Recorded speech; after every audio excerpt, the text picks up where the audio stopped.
ही छोटी चिलट मारू नका। वाळू पकडले त्या ठिकाणचे फोटो, एंट्री जिकडे एंट्री होते ना की बाबा आज महसूल मंत्र्यांनी राज्यमंत्र्यांनी व्हिजिट केली, तिकडचा तुम्हाला अहवाल ती कॉपी देतो। आमच्यावरती दाखल केलं ना लोकसेवेच्या व्याख्यात बसतात म्हणून की महसूल राज्यमंत्र्याचं देखील चोरी असेल, आपण महसूल मंत्र्याला सस्पेंड करू शकता का? सभापती महोदय, आजचे मावळचे अध्यक्ष आणि महसूल मंत्री बावनकुळे साहेबांनी अतिशय सविस्तर उत्तर दिलेले आहे आणि त्यांच्या ताकदीचा मला अंदाज आहे। एक यशस्वी दमदार मुख्यमंत्र्यांचे अतिशय जवळचे आणि त्यांचे अधिकार पण त्यांनी सांगितलेत की पोलिसाला सस्पेंड करायचे अधिकार आहेत, महसूल खात्याच्या तलाठ्यांना अधिकार आहेत। हे अधिकार तुम्हाला का आहेत? कारण ते लोकसेवकेच्या व्याख्येत बसतात म्हणून तुम्ही करू शकता ना। नॉर्मल माणसाला तुम्ही पोलिसाकडेच द्याल।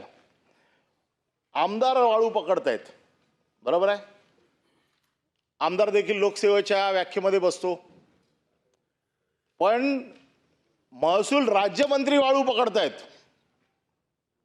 आणि मी तुमच्याकडे 5 प्रकरणं देतो पुढच्या 3 दिवसात की महसूल राज्यमंत्र्याने वाळू पकडली आणि ती वाळू तुमच्या धोरणाप्रमाणे जे तहसीलदाराने 5 ब्रास गरिबांना द्यायला पाहिजे ती दिली नाही।